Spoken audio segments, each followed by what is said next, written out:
ఇంకెన్నాళ్ళు రెంటింట్లో ఉంటాం? సొంత ఇంటి కలను నెరవేర్చుకుందాం. Suman TV biggest property expo October 18th, 19th HSCC Novotel Hyderabad. ఇప్పుడే ఫ్రీ ఎంట్రీ కోసం కాల్ చేయండి.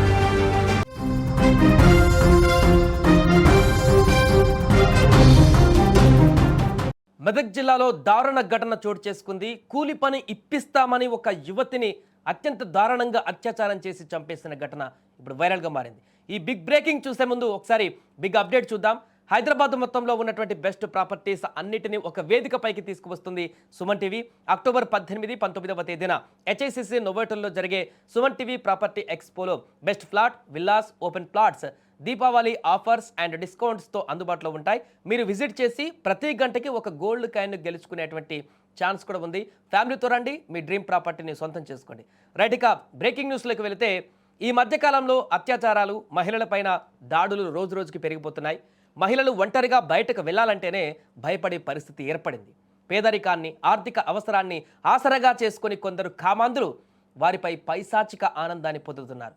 తాజాగా మెదక్ జిల్లాలో జరిగినటువంటి ఈ ఘటన మానవత్వాన్ని పూర్తిగా చంపేసింది. ఒక మహిళ ఆర్థిక స్థితిని ఉపయోగించుకొని అత్యాచారం చేసి చిత్రహింసలు పెట్టి చివరకు ఆమె మృతికి కారణమయ్యారు కొందరు కిరాతకులు. మెదక్ జిల్లా జానకంపల్లి పంచాయతీ పరిధిలోని ఒక తండాకు చెందిన మహిళకు రోజువారీ కూలీ పని దొరకలేదు. కుటుంబ పోషణ కోసం తప్పనిసరి పరిస్థితుల్లో ఆమె మెదక్ జిల్లా కేంద్రానికి వచ్చింది. పని ఇప్పిస్తామని నమ్మబలికిన కొందరు కామాంధులు ఆమె నిస్సహాయతను, అమాయకత్వాన్ని అలుసుగా తీసుకున్నారు. ఆమెను తీసుకువెళ్లి కోల్పారం మండలం అప్పాజిపల్లి శివారులో 7 పాయల రోడ్డు వద్ద ఉన్నటువంటి నిర్మానుష్య ప్రదేశానికి తీసుకువెళ్లారు. అక్కడికి వెళ్ళిన తర్వాత ఆమెను బెదిరించి బలవంతంగా అత్యాచారానికి పాల్పడ్డారు. అంతటితో ఆగకుండా ఆమెపై విచక్షణ రహితంగా దాడి చేసి చిత్రహింసలకు గురిచేశారు. ఈ పైశాచిక చర్య తర్వాత కూడా వారిలోని క్రూరత్వం చల్లారలేదు. ఆమెను వివస్త్రణ చేసి అత్యంత దారుణంగా ఒక స్తంభానికి కట్టేసి అచేతనంగా వదిలేసి అక్కడి నుంచి పరారయ్యారు. ఆ మహిళ రాత్రంతా చలిలో అక్కడే నగ్నంగా విగత జీవిగా ఆ స్తంభానికి బందీగా ఉండిపోయింది.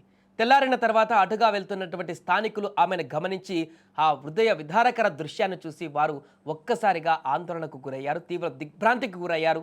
ఏం చేయాలో పాలుపోని స్థితిలోకి వెళ్ళిపోయారు. వెంటనే పోలీసులకు సమాచారం ఇచ్చారు. ఘటనా స్థలానికి చేరుకున్న పోలీసులు ఆ మహిళను విడిపించి తక్షణమే మెదక్ ఆసుపత్రికి తరలించారు. అప్పటికే ఆమె స్పృహ తప్పిపోయినట్టుగా తెలుస్తుంది. ఆమె పరిస్థితి అత్యంత విషమంగా ఉండడంతో మెదక్ వైద్యులు మెరుగైన చికిత్స కోసం హైదరాబాద్లోని ఎంజీఎం ఆసుపత్రికి తరలించాలని సూచించారు. అయితే ఎంజీఎంకు తరలిస్తుండగానే మార్గ మధ్యలోనే ఆమె ప్రాణాలు కోల్పోయింది.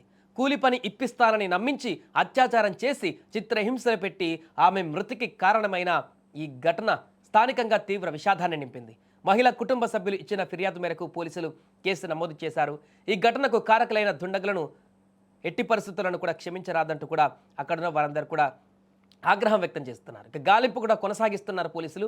అన్ని సీసీ కెమెరాలను కూడా పర్యవేక్షిస్తున్నారు. అమ్మాయిని ఎక్కడి నుంచి తీసుకొని రావడం జరిగింది, ఏ ప్రాంతానికి ఎలా తీసుకువచ్చారు, అన్ని జల్లడ పట్టి సీసీ కెమెరాల్లో ఈ యొక్క దుండగులను, రాక్షసులను పట్టుకునేందుకు గాలింపు చర్యలు కూడా కొనసాగిస్తున్నారు. ఇలాంటి కామందులకు, ఇలాంటి రాక్షసులకు బహిరంగంగానే శిక్షించాలంటూ కూడా, బహిరంగంగానే వారి అంతు చూడాలంటూ కూడా అక్కడ ఉన్నటువంటి స్థానికులకు అందరూ కూడా తీవ్ర దిగ్భ్రాంతి వ్యక్తం చేస్తున్నారు, ఆగ్రహం వ్యక్తం చేస్తున్నారు. ఈ ఘటన ఇలా జరిగింది ఏంటి అని చెప్పేసి.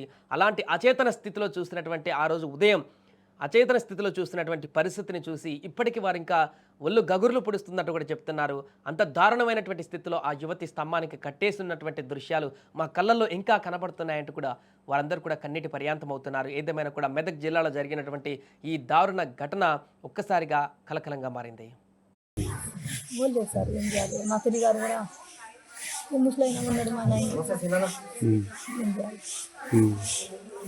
నేనే పెద్దాను, ఇంకా మా ఆయన కూడా లేడు, ఒక కొడుకు ఒక బిడ్డ అన్నాను కూడా సార్. మేము మా అన్న అన్నీ చేసినాం కానీ మసేజ్ ఎట్లా చేయాలి, ఏం చేయాలి.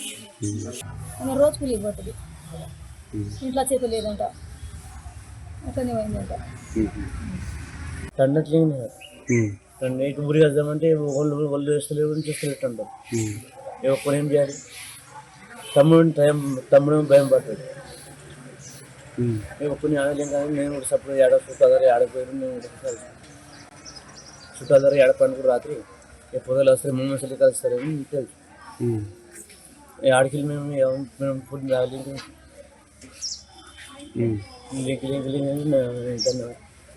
బండిని ఫోటోలు చేసి మా అల్లుడు ఆడుతుంది జలాల్పూర్ కంగోజీ మొత్తం తిరిగి ఇచ్చాను కొత్త వెళ్ళేసుకున్నాను.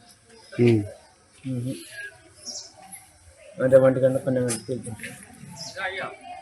చెల్లెకు కమ్మలు మట్టలు చైనులు ఇది అవి మట్టలు కూడా లేవు.